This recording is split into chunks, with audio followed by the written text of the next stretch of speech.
Nisikae mlevi ati nakunywa mbili sinifike moja.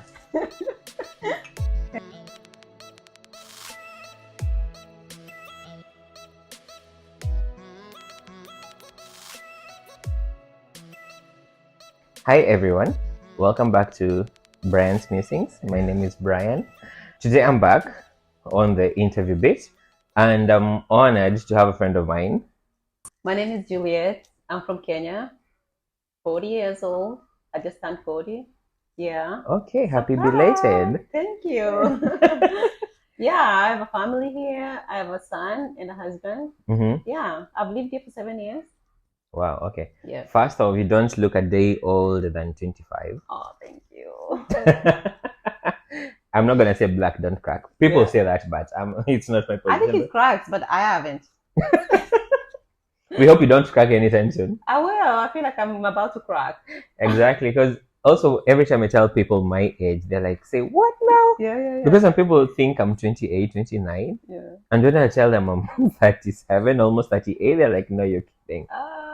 Yeah, man, you don't I'm look too your age. old. See? Yeah. It doesn't crack until it cracks.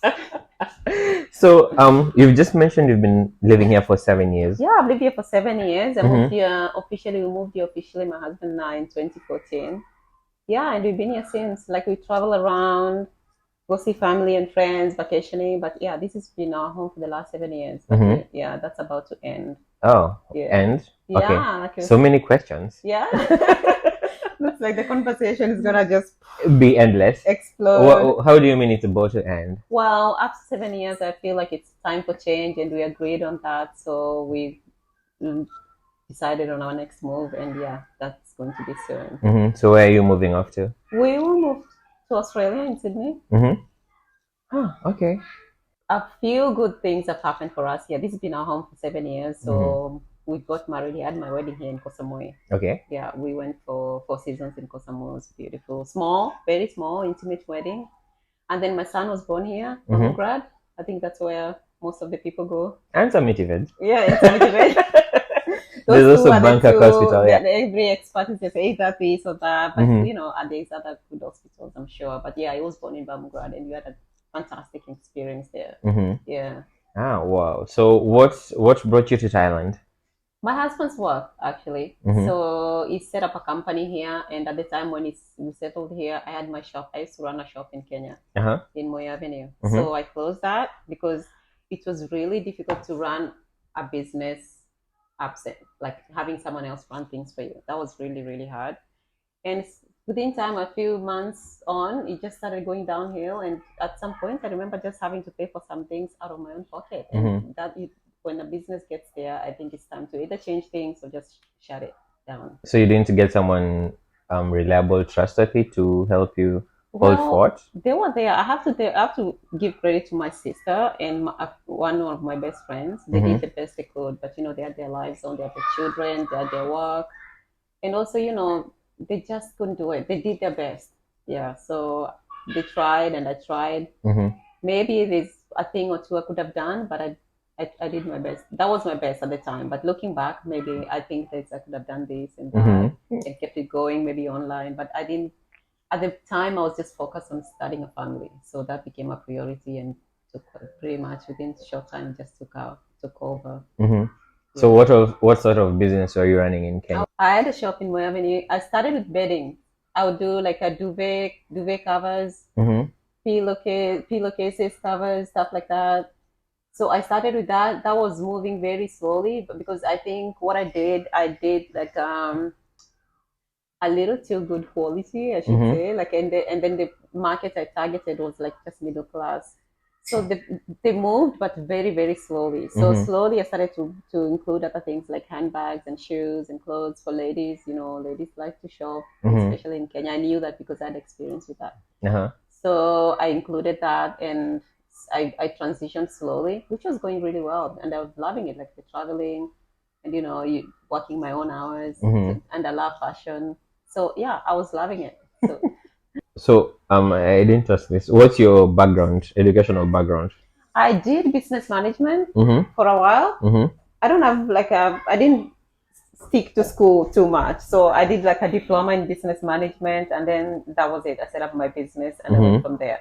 Yeah, I didn't seek masters and PhDs. No, you wanted the experience to the teach experience. you. That's the thing. When I got the experience, I'm like, I think I'm good here. You can hit the ground running, right? I think I'm good here. I think this experience is enough. Maybe Mm-hmm. in future, because I'm passionate about. I would love to become a physical therapist because I'm a little passionate about. I'm not a superstar in, but I love fitness. Mm-hmm. So I thought maybe if I combine that with some anatomy, Mm-hmm.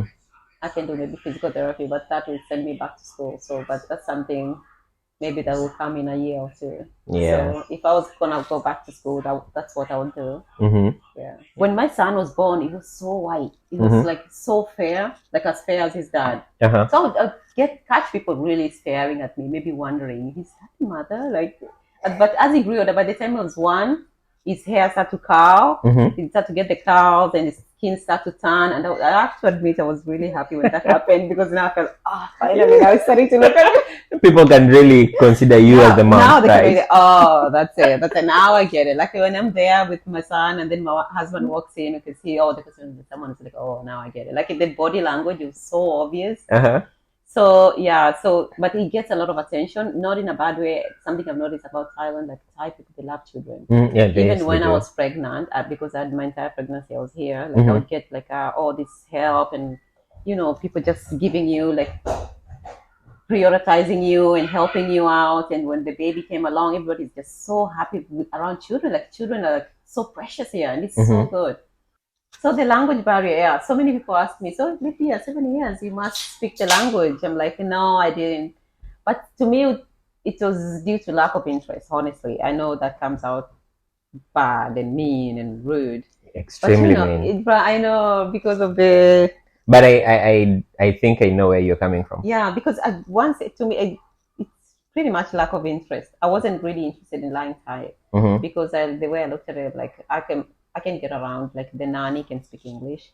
My circle is expert. Everybody can speak English. I didn't feel like I was desperately in need of a Thai speaking because you go Mm. to the store, you get just enough English to get along, to get by, and that was enough. That made me lazy, and also the fact that I find like Thai language is a language you speak only in Thailand, so that I was thinking, all the effort to learn Thai, and then once I leave, Yeah. he eludes you, and then you get to use it anywhere else, and that's I think it discouraged me a little bit. So But you do have Thai friends. not too many. Like Mm-hmm. I would love to. Mm-hmm. That part I found a little bit challenging. I mean, everyone is friendly, but long-term friendships, Mm-hmm. maybe one or two. But Uh-huh. I thought when I first got here, it's very welcoming and warm. Yeah. And I thought, it's gonna have so many local friends, but but I've made so many expats, amazing people I've met here from all over the world. But Thai friends, not so much. Mhm. Which it's okay. Yeah.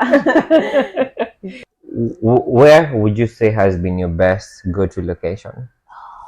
God, where do I begin? Oh, there's so many. Here in Thailand, you're spoiled for choice. I don't know why to recommend. Like everywhere I've been, I can hardly pick a place that I've been disappointed with. Mm-hmm. You know what I mean? Like all the islands are beautiful. Like, where do I begin? The island we got married to, Koh Samui. Mm-hmm. It's so beautiful. It's like there's a busy part Chaweng, and it's a party time and noisy and busy, but then you can get a quiet place. Like where Four Seasons is on a cliff, so private. You just come down there. This resort is amazing, and the beach is private. So if you want quiet, it's some quiet and it's busy. There's something for everyone here. So that was one. That's actually still my favorite island, Koh Samui. Koh Samui. All right. There's plenty to do there, a lot.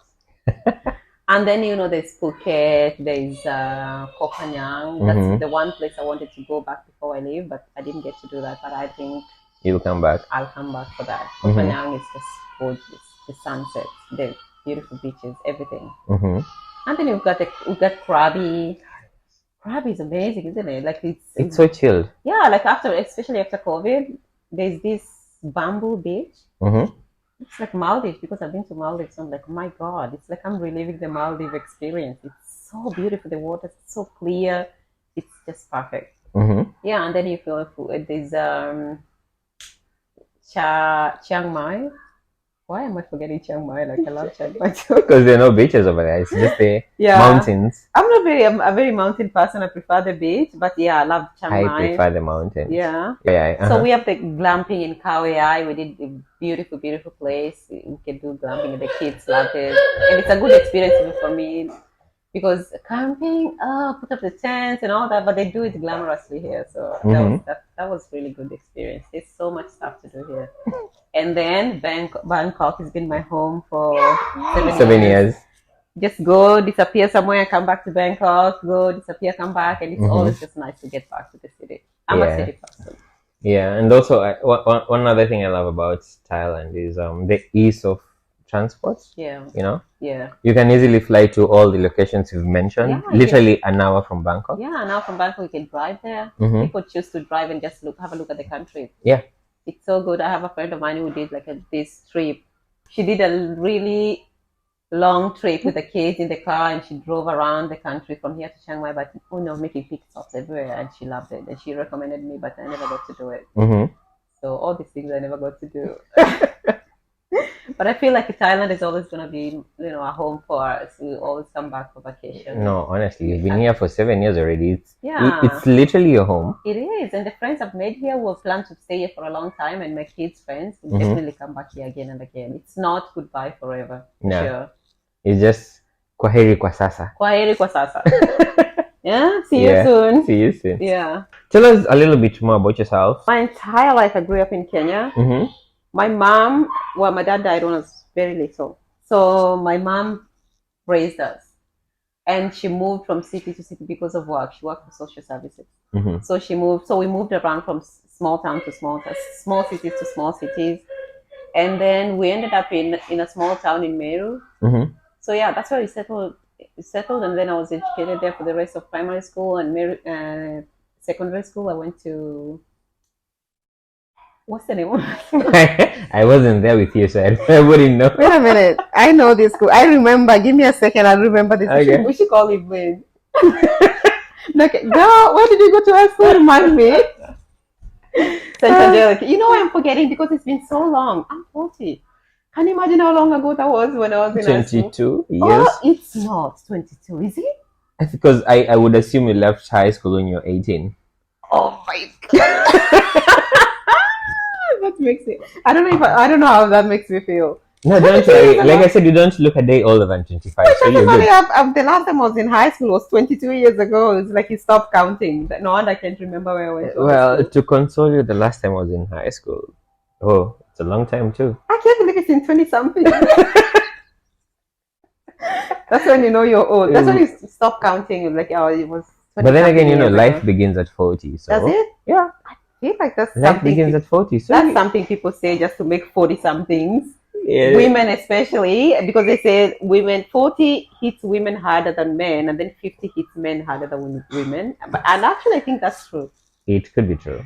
It is true. I wouldn't know because I'm not anything close to those two ages. Yeah, you're far. You think you're far out. You blink don't and you're there. You'll be like, happy birthday, Brian. Happy 40th. Anyway. So yeah, 40 is it's good. It's kind of like mixed feelings about it, but yeah, I haven't had a nervous breakdown, so that's good so far. Yeah. So have you ever suffered from any reverse cultural shock going back home? Yeah, I would say that I have. Like, for instance, I find Thai people a lot calmer than Western people and African people. We are like more aggressive. I don't want to say aggressive. Like I said it. You said it, not me. You're more like, strong will. No, we know what we want, so we go for it. Yeah, but you're not like wasting your time or excusing yourself all the time. Like, people just go for whatever they want. So yeah, there's that. Like, for instance, if you're driving, I've been driving here the whole time I was here. So for instance, when you're driving here, it's very easy. It's like everybody's just, giving way and, nice and slow, safe. I haven't had like any scary moments or anything here, but then recently I just came from Kenya and I felt like it was a little bit different from before. Everyone is in a rush. He drives so fast. I'm like, where is that guy going? What's the emergency? And then another one comes out, and another one, and another one. I'm like, it really scared me. I Mm-hmm. couldn't drive this time around. But at some point, I had to drive because I had to go to my small town, my hometown, and I had to drive for hours. And the fuel crisis, that's a story for another day. Mm-hmm. There We was can just fast forward this video that. for her to tell us all about it. Oh my god, you don't wanna. I don't know. I hope by the time we get home, things will be better. But anyway, so yeah, Yeah. there's that, and then there's it's a little bit different. Yes, there's a little bit difference in there, and then you stay.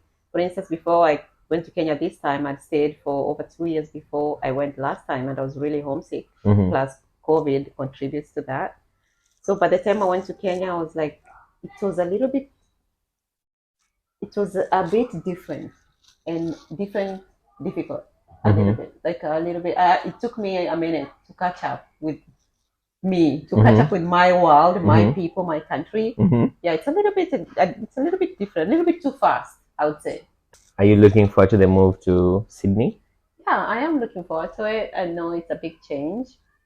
I've relocated before, like for instance, coming here, Mm-hmm. you start from scratch. Like Yeah. when I've got my in-laws there, they're amazing family. I'm blessed with that.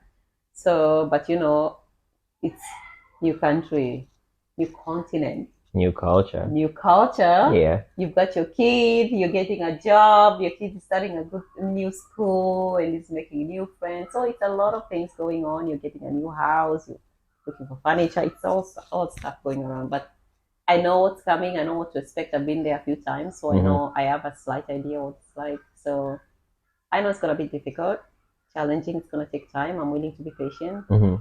But yeah, I'm ready. All right. I'm Cool. ready for a change. So, what are you gonna do in Sydney?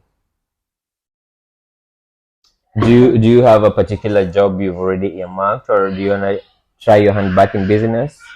So I thought about that. That's something I've thought about a few times because this is one thing I think I'm good at and I'm passionate about. But I feel like in order to start a business, you need to know the market you're targeting. Yeah. And I feel like this country and this city is too new for me to just get in there and do it. Mm-hmm. Maybe eventually I will, but maybe for starters, I'll just get employed for some time. Or Not sure what kind of employment I'm seeking right now, but I just want to get settled first. So I get settled, get my kid in school, mm-hmm. and then maybe I'll go from there. I'm just going to go with the flow, at least for the first year. Mm. Yeah. So thank you so much for joining us and taking the time to speak to us. Yeah. And well, if you have not yet subscribed and you like the content on this channel, go ahead and Subscribe. yeah. So until the next one, do keep safe and we'll catch you in the next one. Bye bye. Bye.